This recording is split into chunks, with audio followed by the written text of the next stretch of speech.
नमस्कार मित्रांनो, लाडकी बहीण योजनेमध्ये आता जर तुम्हाला कुठलीही समस्या असेल तर त्या समस्यावरती आता उपाय आपले हे राज्याचे उपमुख्यमंत्री अजितदादा पवार यांनी काढलेला आहे। तुमची समस्या कुठली असो, जसे की पैसे नाही आले, काही झालं असू द्या, तुमचा फॉर्म अप्रूव्ह आहे किंवा आधार संबंधित असू द्या, पैसे कापलेले असू द्या, कुठलंही असू द्या, त्याच्या संदर्भात तुम्ही एक काम करायचं आहे। सर्वप्रथम तुम्ही त्यांना एक व्हॉट्सअप नंबर त्यांनी इथं दिलेला आहे बघा, इथं 9861717171 हा व्हॉट्सअप नंबर आहे मित्रांनो। या व्हॉट्सअपला तुम्ही डायरेक्ट काय करायचं आहे, तुमची जी कुठलीही समस्या असू द्या, योजनाची माहिती असू द्या, कुठली तुमची समस्या असू द्या, आता याच्याबद्दलचं आपण पुढे बघणारच आहोत की कुठल्या समस्या आता सध्या फेस करावं लागत आहेत आपल्या महिलांना, तर त्या समस्येवरती पण तुम्हाला काय करायचं हे पण मी सांगणार आहे। परंतु आता यांनी जो उपक्रम राबवायला चालू केलेला आहे तो खूप महत्त्वाचा आणि खूप उपयुक्त असा ठरणार आहे। कारण काय होतं माहिती आहे का मित्रांनो, खूप जणांना इनडायरेक्टली डायरेक्टली माहिती भेटते, तर मग त्याची चौकशी करण्यासाठी तुमच्याकडे काही एक नंबर नव्हता, तर आता याच्यावरती दादांनी आता एक व्हॉट्सअप सेवा सुरू केलेली आहे। तुम्ही असं म्हणू शकता की एक व्हॉट्सअप नंबर आहे, त्या व्हॉट्सअप नंबरवरती तुम्ही तुमचा जी काही तुमची समस्या असेल किंवा कुठलीही तुमची योजनाची माहिती हवी असेल तर तुम्ही ते करू शकता। आता त्यांनी बघा याच्यामध्ये काय म्हटलं आहे त्यांच्या एका पोस्टमध्ये, समस्या तुमची जबाबदारी आमची, शासकीय योजनेच्या बाबतीत कुठलीही समस्या असेल तर या नंबरवरती म्हणजे काय 9861717171 या व्हॉट्सअप नंबरवर एक मेसेज करा आणि या मेसेजवर तुम्ही याच्यावरती तुम्ही एक मेसेज करायचा आहे, तुमचं नाव वगैरे व्यवस्थित लिहायचं आहे, तुमचं ॲड्रेस व्यवस्थित टाकायचं आहे, तुमचं नाव टाकायचं आहे। जर तुम्ही कुठली समजा लाडकी बहीण योजना असेल तर त्या लाडकी बहीण योजनेचा तुमचं काय असेल ते स्टेटस काय पेंडिंग आहे किंवा अप्रूव्ड आहे हे प्रॉपर मेसेजमध्ये लिहायचं आहे। काय लिहायचं आहे, त्यांना नाव लिहायचं आहे, तुमचा पत्ता लिहायचा आहे, तुमची योजनेचं नाव काय आहे आणि योजनेची समस्या काय आहे, असा एक फॉर्मॅट बनवून तुम्हाला हा फॉर्मॅट बनवून तुम्हाला काय करायचं तर त्या व्हॉट्सअपला तुम्हाला मेसेज करायचा आहे।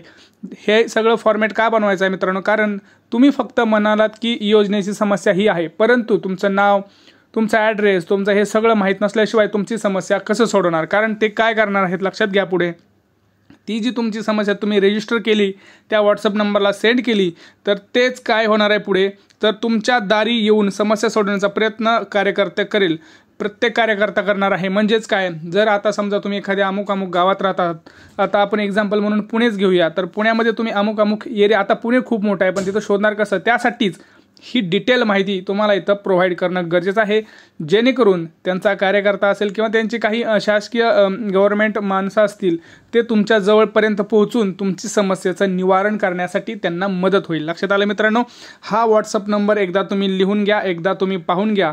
हा व्हॉट्सअप नंबर आहे, तुमची कुठलीही समस्या असेल तर याच्यावरती तुम्ही डायरेक्ट मेसेज करू शकता। आता तुम्ही म्हणाल की दादा आम्हाला आमची ही योजनाचा मेसेज नाही आम्हाला, परंतु एक नवीन योजना आली आहे आता आयुष्मान भारत, जसं मी व्हिडिओ टाकलेला आहे आयुष्मान भारतवरती 5 लाख रुपयांचा विमा वगैरे आलेला आहे, तर त्याच्यावरती काय करता येईल दादा, तर लक्षात घ्या तुम्हाला जर त्याचीसुद्धा माहिती हवी असेल तर तुम्हाला सेम मी जसा फॉर्मॅट सांगितला आहे त्याच्यावरती फक्त योजनेच्या ठिकाणी तुम्हाला तुमच्या ते आयुष्मान भारत योजना याच्याबद्दलची माहिती असं तुम्हाला लिहायचं आहे पुढं, जेणेकरून काय होणार आहे, तुम्हाला तुमचं जे काही योजनाचा माहिती हवी असेल ते तुम्हाला डिटेल स्वरूपात तुमच्या मोबाईलवरती भेटेल किंवा त्यांचा सदर व्यक्ती तुमच्यापर्यंत पोहोचून तुम्हाला योग्य ती माहिती देण्याचा हा प्रयत्न करेल।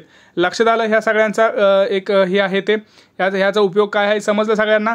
आता बघा तरी पण काही जणांना खूप प्रॉब्लेम्स आहेत की बाबा महिलांना किती रुपये, 1,500 रुपयेच का मिळणार आहेत, कारण हे लक्षात घ्या आपल्या सगळ्यांना माहिती आहे की सप्टेंबरमध्ये ज्यांनी अर्ज केला त्या महिलांनाच फक्त 1,500 रुपये मिळणार, बाकीच्या महिलांना नाही। आणि त्याच्यामध्ये सुद्धा आता फक्त अंगणवाडी का सेविकाच भरत आहेत। तर आता एक लक्षात आलं माझ्या पुढे की मला एक कमेंट्स आल्या मित्रांनो व्हिडिओमध्ये की अंगणवाडी का सेविकासुद्धा आता फॉर्म घेत नाही आहेत, तर लक्षात घ्या तुम्ही डायरेक्ट अंगणवाडी सेविकांना म्हणू शकता तुम्हाला हा फॉर्म 30 सप्टेंबरपर्यंत कसाही ॲक्सेप्ट करावा लागेल, त्यामुळं तुम्ही डायरेक्ट त्यांना बोलू शकता। कारण मला कमेंट्स आलेले आहेत की दादा आमचा फॉर्म आम्हाला भरायचा आहे, परंतु आमच्या अंगणवाडी का सेविका आमचा फॉर्म आता घेत नाहीत किंवा ते म्हणत आहेत की ही आता रद्द झालेला आहे। तर असं काही नाही मित्रांनो, 30 सप्टेंबरपर्यंत तुम्ही तुमचा फॉर्म हा भरू शकता, त्याला कुणीही अपवाद नाही. तसं केल्यास तुम्ही पुढे जाऊन त्याच्यावरती बोलू शकता, त्यांना बोलू शकता. तिथे नाही तर ग्रामपंचायतीमध्ये जा, त्यांना सांगा की ह्या अंगणवाडी सेविका आमचा फॉर्म हा काही घेत नाहीत. लक्षात आलं याच्यावरती? आता याच्यावरती तुम्हाला काही प्रश्न असतील तर तुम्ही ते नक्की कळवा. बाकीचे प्रश्न पण तुम्ही इथं मांडू शकता. भेटूया पुढच्या व्हिडिओमध्ये. तोपर्यंत जय महाराष्ट्र.